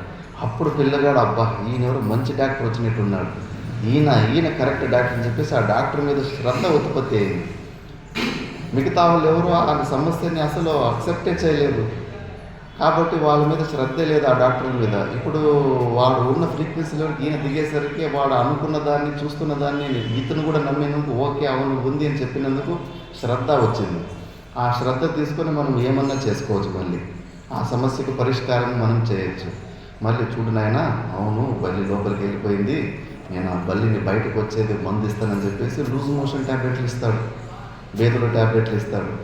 అవి వేసుకున్న తర్వాత ఇంకా విపరీతమైన మోషన్స్ అయిపోయేది, ఇంకా బాగా సుస్థ అయిపోయింటాడు పిల్లగాడు. ఇంకా సరే అని చెప్పేసి ఇంకా ఎక్కడైతే మల విసర్జన చేసి వచ్చింటాడో అక్కడ ఒక బల్లిని చంపేసి అందులో వేసేసి వచ్చింటాడు. ఇంకా తర్వాత మళ్ళీ అబ్బాయి పొట్ట దగ్గరికి వచ్చి సాయంత్రము పొట్ట ముట్టి చూసి, అరే ఎక్కడ పోయిందిరా బల్లి, కనిపిస్తా లేదు, బయటకు వెళ్ళిపోయినట్టుంది, రారా పోయి చూద్దామని అని చెప్పేసి ఆ పిల్లగారిని తీసుకొని పోయి అక్కడ మల విసర్జన చేసి ఉంటాడు. అక్కడ చూపిస్తే అక్కడ సచ్చిన బల్లి ముందే వేసి పెట్టింటారు. అప్పుడు పిల్లగాడు, అబ్బబ్బా ఇప్పుడు బల్లి వచ్చేసింది చూడు బయటికి అని చెప్పేసి రిలాక్స్ అయిపోతాడు. అప్పుడు మళ్ళా స్వాస్థ్య స్థితికి వచ్చేస్తాడు. అలాగే శాస్త్రం కూడా ఇదే ట్రీట్మెంటే. మనము లోకంలోనే మనకి తెలివితేటలు ఉన్నప్పుడు శాస్త్రం ఇంకా భవిష్యత్ అంతా తెలిసిన శాస్త్రానికి ఇంకా బాగా తెలుసు కాబట్టి మనము ఏ లెవెల్లో ఉన్నామో, దేన్ని గట్టిగా నమ్మి ఉన్నామో అక్కడే దాన్ని కూడా శాస్త్రం ఓకే అని చెప్పేసి అధ్యారోపవాదాభ్య నిష్ప్రపంచం ప్రపంచీయతే శృతి అంటారు. మనము ప్రపంచాన్ని గట్టిగా నమ్మి ఉన్నాం, జగత్తు సత్యంగా ఉంది అని గట్టిగా నమ్మి ఉన్నందుకు ఆ స్థితికి దిగి వచ్చేసి, అందుకే ఈ సృష్టికర్తను గురించి కూడా చూపించి ఇవన్నీ స్టోరీలంతా ఎక్స్ప్లెయిన్ చేసి మళ్ళీ నీకు శ్రద్ధ వచ్చిన తర్వాత అదే శ్రద్ధను పట్టుకొని మళ్ళా పరమాత్మ లక్షణం గురించి, పరమాత్ముడు అదృశ్యం, ఆయన ఇంద్రియాల ద్వారా కానీ అనుమాన ప్రమాణాల ద్వారా కానీ తెలుసుకోతగును యోగ్యుడు కాదు అని చెప్పేసి, మరి మనం తెలుసుకున్న చేతులు కాళ్ళు ఉన్న సగుణ రూపమైన విష్ణువు, శివుడు, దేవి ఇవందరూ ఎవరు? అవన్నీ ఉపాధులే, మాయా కల్పిత ఉపాధులు అవన్నీ. ఎందుకంటే ఆల్రెడీ మనకి ఇప్పుడు శ్రద్ధ వచ్చేసింది. ఉపనిషత్తు అబద్ధం చెప్పదు, మన మంచి కోసమే ఉంది ఉపనిషత్తు అని చెప్పేసి. అదృశ్యం అంటే జ్ఞానవత్వం, దృశ్యత్వం. దేని గురించి మనకు జ్ఞానం కలుగుతుందో దాని అంత దృశ్య కోటిలోకి వస్తుంది, ఆబ్జెక్ట్ కోటిలోకి వస్తుంది. ఇప్పుడు ఆకాశము, వాయువు కంటికి కనిపించకపోయినా కూడా వాటి యొక్క జ్ఞానం మనకు కలుగుతుంది. అవకాశ దాతృత్వం, ఆకాశం అకామిడేటింగ్ కెపాసిటీ అని చెప్పేసి. కాబట్టి దేని గురించి మనకు జ్ఞానం కలుగుతుందో అదంతా దృశ్యకోటికి వచ్చేస్తుంది. అందుకే పరమాత్ముడు ఈ ఇంద్రియాలకి, మనసు బుద్ధులకి ఆబ్జెక్ట్ కాలేడు. ఆయన కేవలం సబ్జెక్ట్ అంతే. ఆయన మనం మనసు బుద్ధుల ద్వారా మనం ఇండికేట్ చేసుకోవచ్చు, లక్షితం చేసుకోవచ్చు, అంతేగాని మనం ఆబ్జెక్టిఫై చేయలేము. లక్ష్యార్థాల ద్వారా కూడా మనము జ్ఞానాన్ని పొందొచ్చు. నేనే మొదటి రోజు రాంపురం అని బాలనాగిరెడ్డి గారు వారు ఎమ్మెల్యే గారు ఉంటారు, అటెంటూ నడుచుకుంటూ గుడి దగ్గరికి పోయాను భక్తుల ఇంటి నుంచి. అక్కడ వాళ్ళ ఇంటికి బయట ఒక ఆవుకు మంచిగా పూజ చేసిన ఒక ఆవు ఉంది. అక్కడ ఉంటే కన్నా గుడి దగ్గరికి పోయిన తర్వాత, అవును వచ్చే దారిలో ఎమ్మెల్యే వారి ఇల్లు వస్తున్నారంటే, అదే స్వామిజీ అక్కడ ఆవు పూజ చేసిన ఆవు ఉంది కదా, అదే ఇల్లు అన్నారు. మళ్ళీ మేము గుడికి దండం పెట్టుకుని రివర్స్ వచ్చేటప్పుడు అక్కడ ఆవు లేదు. ఆవు లేనంత మాత్రమే ఆ ఇల్లు నాకు జ్ఞానం అవుతుందా లేదా? అవుతుంది. కాసేపు ఆవు ఉండి మళ్ళీ వెళ్ళిపోయినప్పటికీ కూడా తటస్థంగా కాసేపు ఉండి అది వెళ్ళిపోయింది ఆవు, మళ్ళీ అక్కడే ఉండలేదు అది. కాకపోతే నాకు మళ్ళీ ఇదే ఆ ఇల్లు అన్నది విషయం నాకు జ్ఞానం కలిగింది కదా. ఫ్రెండ్లు ఇలాగే నడుచుకొని పోతూ ఉంటారు, ఎవరో ఇల్లు గురించి పోతూ ఉన్నప్పుడు ఆ ఇంటి మీద కాకి కూర్చో ఉంటుంది. మళ్ళీ కాస్త పైన తర్వాత ఫ్రెండ్ అడుగుతాడు, అవునరా ఇంకో ఫ్రెండ్ ఉండు కదా, వాళ్ళ ఇల్లు ఎక్కడ అంటే కన్నా, అదేరా అక్కడ కాకి కూర్చోండి చూడు ఇంటి మీద, అదే ఇల్లు అంటారు. మళ్ళీ వాడు తిరిగిపోయే వరకు కాకి అక్కడే కూర్చో ఉండదు, వెళ్ళిపోయి ఉంటుంది. అయినప్పటికీ కూడా మళ్ళీ వారికి ఆ ఇంటి గురించి జ్ఞానం అవుతుంది. అలాగే దీన్ని తటస్థ లక్షణం అంటారు. ఆ కాకి, ఆ ఆవు కాసేపు ఉండి వెళ్ళిపోయినప్పటికీ కూడా ఆ ఒక వస్తువుని, జ్ఞానాన్ని మనకు అందిస్తాయి. అలాగే సగుణ రూప సాకారాల్లో ఏదైతే లక్షణాలు, గుణాలు మనం ఆరోపణ చేసి ఉంటామో అవి తటస్థంగా ఉండి మళ్ళీ అదే ఉపనిషత్తుల ద్వారా మనకు నిర్గుణ నిరాకార స్వరూపమైన పరమాత్మను గురించి జ్ఞానాన్ని ఇస్తాయి. అది దోషం లేదు. అధికార భేదంతో మనకు శాస్త్రం కూడా ఆ టెక్నిక్నే వాడుతుంది. ఇలాగా అధ్యారోపవాదాభ్యాం నిష్ప్రపంచం ప్రపంచేది. లేని ప్రపంచాన్ని ఉన్నట్టుగా శృతి కూడా ఎందుకు కథను ప్రారంభిస్తుందంటే కనుక మన పరిస్థితి అలా ఉంది, మనం ఉన్న ఫ్రీక్వెన్సీ లెవెల్ అలా ఉంది. కాబట్టి శాస్త్రం కూడా అదే టెక్నిక్నే వాడుతుంటుంది. ఇలా తటస్థ లక్షణాల ద్వారా కూడా మనము పరమాత్మనికి ఆకలి దప్పులు ఉండవు. ఈ ఆకలి దప్పులంతా కూడా ఈ ఒక ప్రాణముఖ ధర్మాలే. ఇవన్నీ కూడా అన్నీ మనం ఆరోపాలే చేసుకున్నది. అందుకే భగవద్గీతలో కూడా మొదటి 6 అధ్యాయాలు త్వం-పదార్థ శోధన గురించినే ఎక్కువ శ్లోకాలు ఉంటాయి. మనకు మహావాక్యము తత్వం అసి అని. త్వం అంటే నువ్వు అని, తత్ అంటే అది అని. అది నువ్వే అయి ఉన్నావు, నువ్వు అదే అయి ఉన్నావు. అసి అంటే క్రియాపదము, అయి ఉన్నావు అని చెప్పేసి దీన్నే మహావాక్యం అంటారు. అందులో త్వం పదార్థం అంటే కన్నా మనం ఈ శరీరాలకు 3 శరీరాలు, స్థూల శరీరము, సూక్ష్మ శరీరము, కారణ శరీరాలతో పాటు మిక్సప్ అయిపిట్స్ నేను అని ఏమనుకున్నామో దాన్నే త్వం పదార్థము అంటారు. తత్పదార్థం అంటే అక్కడ సగుణ సాకార రూపంలో పరమాత్మను గురించి మనము ముత్తాతలు చెప్తే వినడం వల్లానో, శాస్త్రం వల్లానో, సీరియల్ వల్లానో, సినిమా వల్లానో ఒక పరమాత్మను గురించి ఒక విజన్ ఉంటుంది మనకు. ఆ విజన్లో ఏదైతే దాన్ని తత్పదార్థం అంటారు.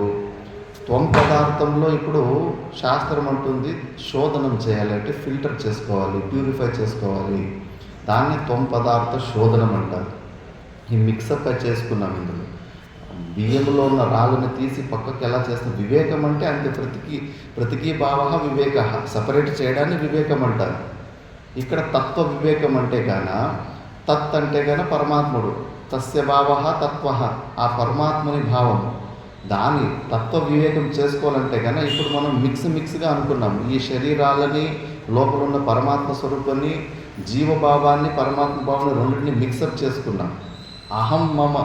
అహం ఇదం అన్న 2 కాన్సెప్ట్లని ఒకే వస్తువులాగా చూస్తున్నాం. ఈ మిక్సప్ని ఇప్పుడు మనము సపరేట్ చేసుకోవాలి. బియ్యంలో నుంచి రాళ్ళు తీసి పక్కన పెట్టినట్టుగా ఈ లోపల ఉన్న పరమాత్మ వస్తువు నుంచి అనాత్మ వస్తువుని పక్కన పెట్టాలి. అలా అని చాకులు తీసుకొని కట్ చేసుకొని పక్కన పెట్టలేము. వివేకం ద్వారానే సపరేట్ చేసుకోవాలి. ఇప్పుడు మట్టి నుంచి కుండ చేశారు అనే విషయం తెలుసుకోవడానికి కుండని బద్దలు కొట్టి పుడి చేసి మళ్ళీ మట్టి చేసి తెలుసుకోవాలి. బుద్ధి ద్వారా, వివేచన ద్వారా కూడా ఈ మట్టి ద్వారానే ఈ కుండ చేశారు అని తెలుసుకోవచ్చు కదా. అలాగే ఈ శరీరాలలో కూడా మనం సంబంధం కూడా కేవలము కల్పితం. కాబట్టి ఆ జ్ఞానం ద్వారానే మనం సపరేట్ చేసుకోవచ్చు. శరీరాలతోటి సంబంధాన్ని ఏది ఎక్స్ట్రా ఉందో మన స్వరూపము కాకుండా ఎక్స్ట్రా ఈ పాంచభౌతికమైన శరీరం మీద ఏది అటాచ్మెంట్ ఉందో దాన్ని తీసేసుకోవచ్చు. మన భారతదేశంలో ఒకటి కాదు, రెండు కాదు, ఎన్ని ఎగ్జాంపుల్స్ ఉన్నాయి. ఎప్పటికీ ఒకటి తర్వాత ఒకటి కంటిన్యూస్గా హిస్టరీ చెక్ చేస్తే జిల్లాకు ఒక దృష్టాంతం ఉంటుంది. జీవన్ముక్త పురుషుల స్టోరీ. వాళ్ళు శరీరంలో ఉండగానే శరీరాలతోటి సంబంధం కట్ చేసుకో ఉంటారు. శరీరాలకు సంబంధించిన సుఖదుఖాలు అసలు వాళ్ళకి టచ్చే కావు. అలాంటి స్థితిని పొందారు వాళ్ళు. కాబట్టి అది ఫిల్టర్ చేసుకోవాలి. ఫిల్టర్ చేసుకోవడానికి శాస్త్రమే మళ్ళీ అక్కడ మనకు త్వంపదార్థ శోధనానికి పంచకోశ వివేకం ఉంటుంది. ఫస్ట్ మనకి ఈ శరీరమే, స్థూల శరీరమే నేను అనే భావన ఉంటుంది. ఇది చాలా వరకు మోహము చాలా 100-200% ఉన్నట్టుగా. ఈ శరీరం మొదలుపెట్టండి, శరీరానికి భిన్నంగా బయట మమభావంలో కూడా ఆరో కోశం కూడా ఉంటుంది. పుత్రో నష్ట అహం నష్ట అని. మనకు కావాల్సిన వ్యక్తులకు వాళ్ళకి ఏమి జరిగినా కూడా అక్కడ ఉన్న నొప్పి కూడా మనకు వచ్చేస్తూ ఉంటుంది. అది ఆరో కోశం అనుకోవాలి. కాబట్టి మనము ఈ స్థూల శరీరము కాదు అన్న విషయము భారతదేశంలో కొద్దిగా ఈజీ ఈ వివేచన. ప్రతి ఒక్కరికి తెలుసు ఈ స్థూల శరీరం పాంచభౌతికమైన శరీరాన్ని ఇక్కడే వదిలిపెట్టేసి మళ్ళీ ఏదో ఒకటి వాయు రూపంలో ఉన్న సూక్ష్మ శరీరంలో మనం స్వర్గానికి నరకానికి పోతుంటామని సనాతన ధర్మంలో బాగా విశ్వాసం ఉంది. కాబట్టి ఈ స్థూల శరీరము నేను కాదన్న విషయము అందరికీ అర్థమవుతుంది భారతదేశంలో. మిగతా దేశాల్లో అది కూడా కష్టమే. శరీరమే నేను అనే భావంలోనే ఎక్కువ ఉంటారు వాళ్ళు. దాని తర్వాత ఇది మనం చూస్తూ ఉండగానే అందరూ వదిలిపెట్టిపోయారు. ఈ పాంచభౌతికమైన మెటీరియల్ ఏమీ లేదు. అంత 10 ఫీట్ల సాయిల్ అంతే. మట్టిలో చాలా లోతైన మట్టి కూడా కాదు. మనం అంత పైన ఉన్న 10 ఫీట్ల మట్టి పుట్టుగొడుగులాగా పైకి వస్తున్నాం. మళ్ళా ఏరువైపోయి మళ్ళీ అందులో మట్టిలోకి వెళ్ళిపోతున్నాం అంతే. దాని తర్వాత ప్రాణం ఉంటేనే నేను ఉన్నాను, ప్రాణం లేకపోతే నేను లేను, బహుశా ప్రాణమే నా స్వరూపమేమో అని ప్రాణమే కోశం మీద ఉంటుంది.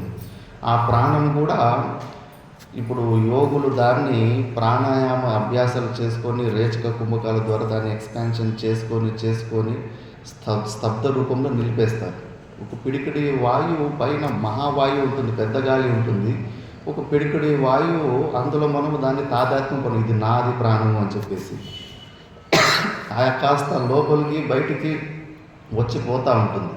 ఆ కరోనా సమయంలో అది కూడా ఆగిపోయే పరిస్థితి వచ్చిండే.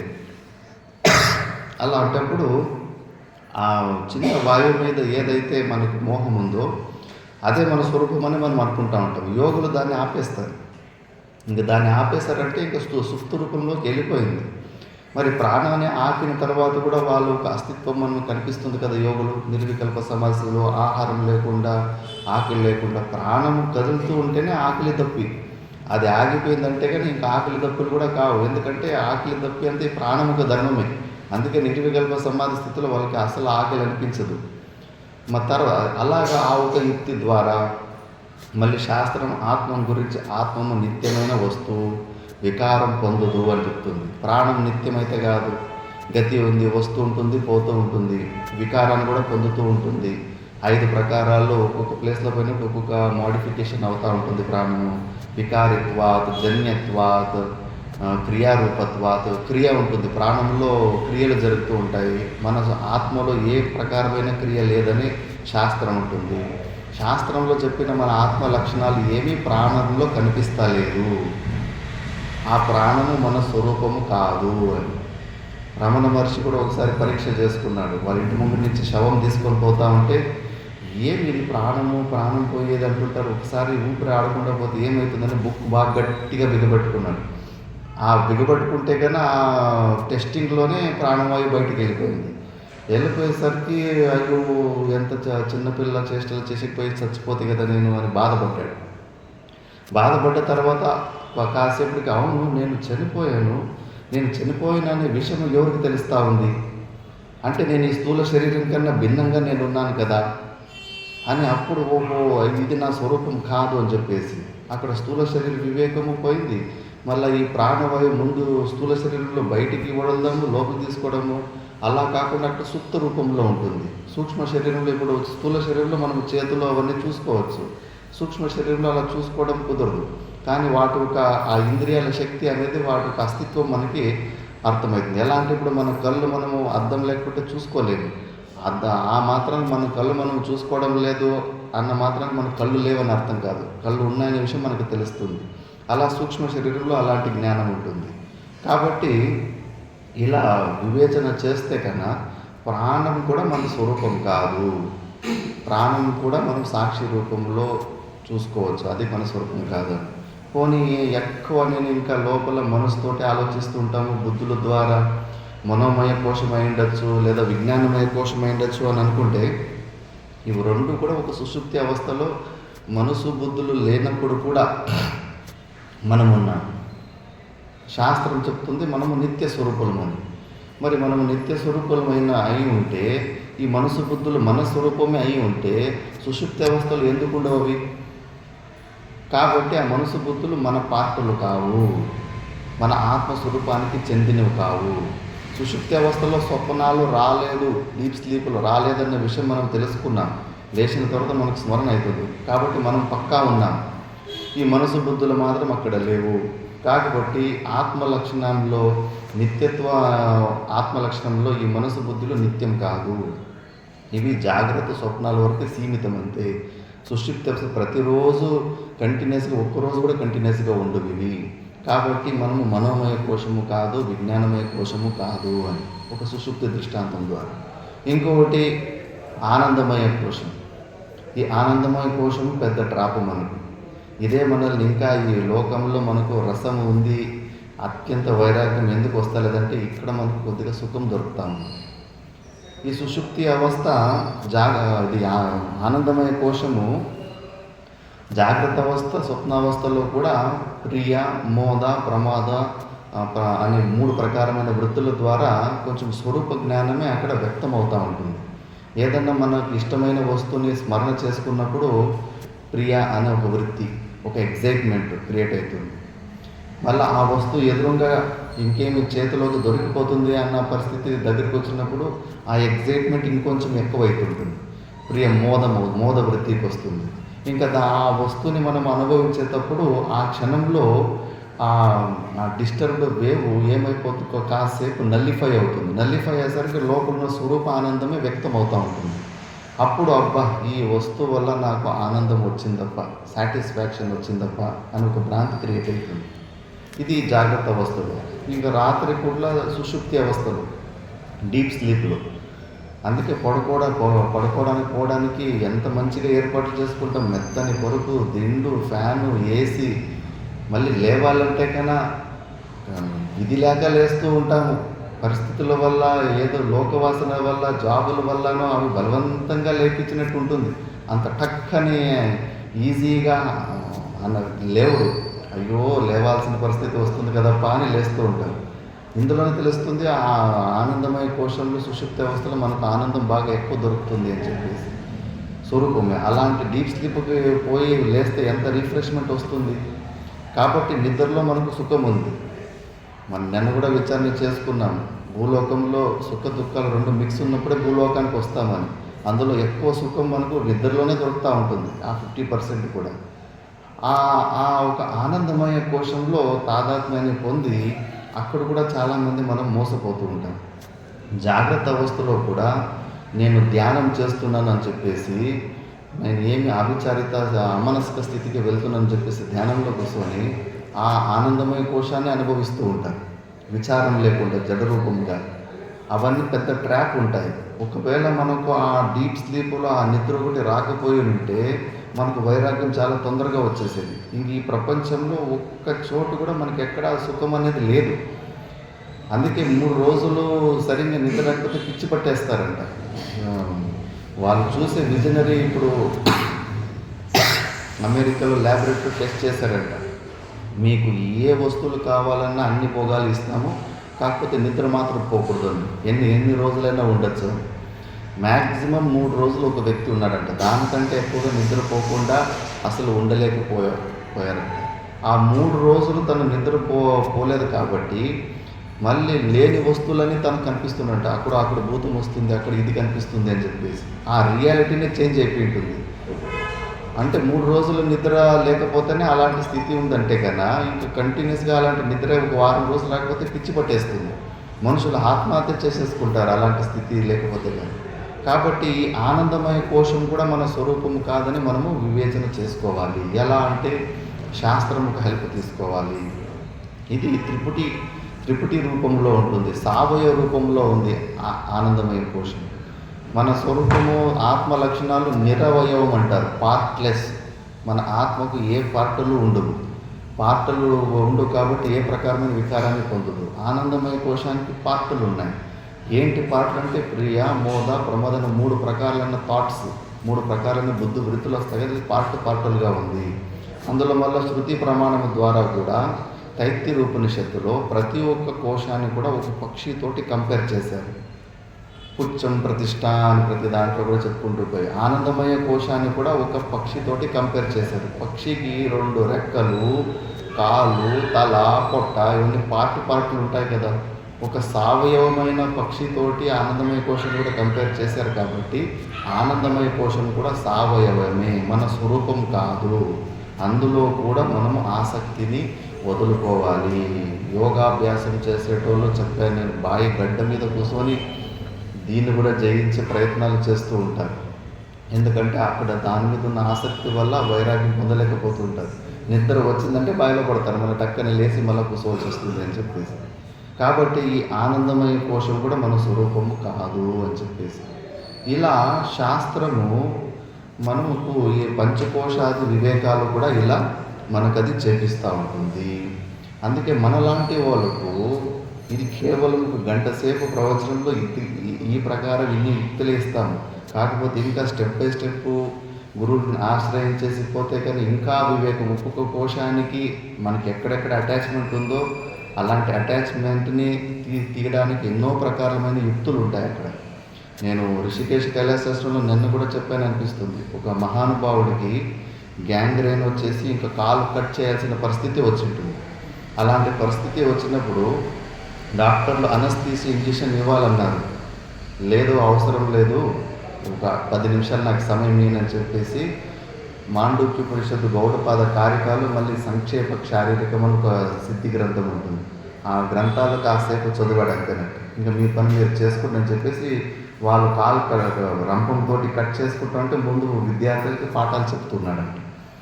అంటే విచారణ ద్వారా మనం ఈ శరీరాలతోటి తాదాత్మ్యాన్ని మనము తెంచుకోవచ్చు, మన స్వరూపంలోకి మనం వెళ్ళచ్చు. కాబట్టి ఈ శాస్త్రాన్ని విచారాన్ని తక్కువ అంచనా వేయకూడదు.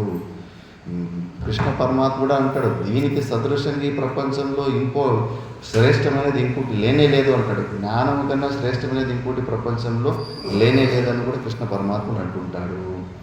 ఇలా అని ఇక్కడ 3 ప్రకారాలు, అగ్నిశ్చ, అశ్రద్ధ దానశ్చ, సంశయాత్మ, ఈ 3 సంశయాలు అంతటి పెట్టుకోకూడదు. సంశయ నివృత్తుల కోసము గురువుల్ని, శ్రోత్రియ బ్రహ్మనిష్ఠ గురువుల్ని ఆశ్రయించేసి మనం ఇలా సంశయ నివృత్తులు చేసుకోవాలి. కాబట్టి ఈ శ్లోకంలో ఇలా చేసుకోకుండా పోతే మనము మళ్ళీ జన్మానికి వచ్చి మనము నశించిపోతామని చెబుతుంది. ఇలా ఇన్ని ప్రకారాలు చెప్పిన తర్వాత ఏతేన ముముక్షోయోహో ఏతేహే ప్రయత్నేన ఆత్మజ్ఞత్వం సన్యాస గురు వేదాంత శ్రవణాదిషు శ్రద్ధావత్వం సర్వత్ర నిస్సంశయత్వత్వం చ సంపాదనీయం ఇది సూచితం భవతి. ఇన్ని విషయాలు చెప్పడం వల్ల ముముక్షులు, మోక్షాన్ని పొందాలని కోరిక ఉన్నవాళ్ళు ప్రయత్నేన, అన్ని హోమ్ డెలివరీ కావు, కొద్దిగా ఇంటి నుంచి బయటకు వచ్చి సెర్చ్ బటన్ నొక్కాలి, ఎక్కడ గురువులు ఉన్నారు, ఎక్కడ శాస్త్రం చెప్పేటోళ్ళు ఉన్నారని చెప్పేసి. అన్ని హోమ్ డెలివరీ కావాలంటే జరగవు. ఎక్కువ మహాపుణ్యం ఉన్నప్పటికీ ఏదో రామకృష్ణ పరమహంస లాంటి అంతటి ఉత్కృష్టమైన ఉపాధులకి గురువులు తోతాపురిలు వెతుక్కుంటూ వస్తూ ఉంటారు. లేదా మిగతా వాళ్ళు ఇక్కడ ప్రయత్నేన అంటారు, ప్రయత్నం చేయాలి ముముక్షు. ప్రయత్నేన ఆత్మజ్ఞత్వం, ప్రయత్నము ద్వారా మనం మన స్వరూప జ్ఞానాన్ని పొందాలి, అభ్యాసం చేసుకోవాలి. మళ్ళా సన్యాస గురు వేదాంత శ్రవణాదిషు అంటే విరక్తుడైన గురు. సన్యాసి గురు అంటే అహమ్మమ భావాలు వదిలిపెట్టుకున్న లాంటి గురు. సన్యాసి అంటే కేవలం లింగ సన్యాసి, పైన బట్టలుగా వేసుకున్న వ్యక్తి కాదు. నిజమైన అహమ్మమ భావాలు వదిలిపెట్టిన లాంటి సన్యాస గురు వేదాంత శ్రవణాదిషు. కేవలం అలాంటి గురువు అని చెప్పేసి గురువు చెప్పిందంటే గురువు శాస్త్రానికి అనుకూలంగా చెప్తున్నారా, ఇది కూడా శాస్త్రమే చెప్తుంది. అలానే శాస్త్ర నిషిద్ధ కర్మలని చేయాల్సిన అవసరం ఉండదు. శాస్త్ర నిషిద్ధ కర్మలు చేస్తుంటే కానీ అక్కడ నువ్వు వదిలిపెట్టేయచ్చు అలాంటి గురువులు. అందుకే రెండు కలిసే ఇచ్చారు. సన్యాస గురు వేదాంత శ్రవణాదిషు, వేదాంతల శ్రవణాల ద్వారా శ్రద్ధావత్వం, శ్రద్ధ కూడా చాలా అవసరము. శ్రద్ధావత్వం సర్వత్రా, మళ్ళీ దాని తర్వాత నిస్సంశయత్వం. శ్రవణ మననాలు ఎప్పటి వరకు చేయాలంటే కంప్లీట్ సంశయ నివృత్తి అయిపోవాలి. అప్పటి వరకు చేస్తూనే ఉండాలి. అల్లం అనిపించాలి, ఎనఫ్ ఈజ్ ఎనఫ్, ఇంకా చాలు అని, నేను ఏది తెలుసుకోవాలో తెలుసుకున్నాను ఇంకా చాలు అని మైండ్ సాటిస్ఫాక్షన్ ఉండాలి. అప్పటి వరకు మనము సాధన చేస్తూ ఉండాలి. సంపాదనీయానికి సూచితం భవతి, ఇలా మనం సంపాదించుకోవాలని శాస్త్రం చెబుతూ ఉంటుంది. దాని తర్వాత యోగ సన్యస్త కర్మాణం జ్ఞాన సంచిన్న సంశయం ఆత్మవంతం న కర్మాణి నిబధ్నంతి ధనంజయ. ఇలాగా కృష్ణ పరమాత్ముడు చెప్పిన రూపంలో ఇప్పుడు చెప్పాను. మొదటి త్వం-పదార్థ శోధనము, అందులో కర్మకాండ ప్రధానంగా ఉంటాయి. భగవద్గీతలో 6 అధ్యాయాలు, మధ్యలో ఉన్న 6 అధ్యాయాలు ఉపాసన పరంగా ఎక్కువ కొన్ని శ్లోకాలు దొరుకుతాయి. అంటే ఫస్ట్ త్వం-పదార్థ శోధనం గురించి ఎక్కువ, మధ్యలో తత్పదార్థ శోధనం గురించి, పరమాత్ముడు అంటే ఏంటో అని తత్పదార్థం ద్వారా దాని గురించి అందుకే విశ్వరూప దర్శనము, అన్నీ నేనే అయి ఉన్నానని పరమాత్మ అక్కడ చూపిస్తూ ఉంటాడు. దాని తర్వాత లాస్ట్ 6 అధ్యాయాలు తత్వం పదం, ఒక ఐక్య జ్ఞానం గురించి, శుద్ధ జ్ఞానం గురించి ఎక్కువ శ్లోకాలు అక్కడ ఉంటాయి. కాబట్టి ఈ త్వం-పదార్థ శోధనంలో చాలా అనుకూలంగా ఉన్నది నిష్కామ కర్మయోగమే అన్నది కృష్ణ పరమాత్మని అభిప్రాయం. మళ్ళీ భాష్యకార భగవానులు కూడా బాగా ఒత్తి దాన్ని చెప్పారు. భాష్యకార భగవానులు ఎప్పటికే కానీ జ్ఞాన కర్మ సముచ్చయాన్ని ఒప్పుకోరు శాస్త్రం. అయినప్పటికీ కూడా అంతఃకరణ శుద్ధి కోసం ఈ పార్ట్ను కంప్లీట్ చేసుకొని ఇక్కడికి రావాలన్నది వారి అభిప్రాయం ఉంటుంది. షర్ట్ తీసిన తర్వాత బనీని తీయడం ఈజీగా ఉంటుంది. షర్ట్ తీయకుండానే బనీని తీయాలనే ప్రయత్నం చేసినప్పుడు చాలా కష్టంగా ఉంటుంది. ఫస్ట్ నువ్వు నిష్కామ కర్మయోగ భావంతో నువ్వు ఫస్ట్ ఈశ్వరార్పణ బుద్ధితోటి నువ్వు చేస్తున్నదే స్వవర్ణాశ్రమ ధర్మాల్లో ఏదైతే చేస్తూ ఉన్నామో అదే క్రియలు చేస్తూ ఉండాలి. కేవలం లోపల ఇన్నర్ కరెక్షన్ ఒకటి జరగాలి. రిజల్ట్ ఓరియంటెడ్గా వదిలిపెట్టేసి డ్యూటీ ఓరియంటెడ్గా చేసుకుంటూ పోతున్నప్పటికీ అలాంటి కర్మలు మనల్ని బంధించవు. ఇందులో దోషాలే ఉండవు. ఇప్పుడు అన్నీ వదిలిపెట్టేసి నువ్వు బయట వచ్చి పరాన్నముతోటి నువ్వు జీవించి ఒకవేళ నిజమైన సాధన చేసుకుంటే ఎక్కువ పరిగ్రహ చేసుకోకుండా ఒక 2 పూట్ల భోజనం వరకు నువ్వు భిక్షకు అర్హత ఉంది. అలా కాకుండా మళ్ళా నువ్వు పరాన్న జీవితం చేసుకొని లావిష్ జీవితాలు గడుపుతూ ఉంటే కనుక మహాదోషాలు ఉంటాయి. నువ్వు కష్టపడి సంపాదించుకున్న పుణ్యం అంతా కూడా నీకు ఆ రూమ్ కట్టించడానికి దానం చేసిన వ్యక్తులకు వీళ్ళకి అంతా అది ఫోన్పే ట్రాన్స్ఫర్ లాగా వెళ్ళిపోతూ ఉంటుంది. 8 గంటలు చేసే కైలాసాశ్రమంలో శాస్త్ర ప్రమాణంగా ఒకరోజు అక్కడ గురువులు నిరూపించారు.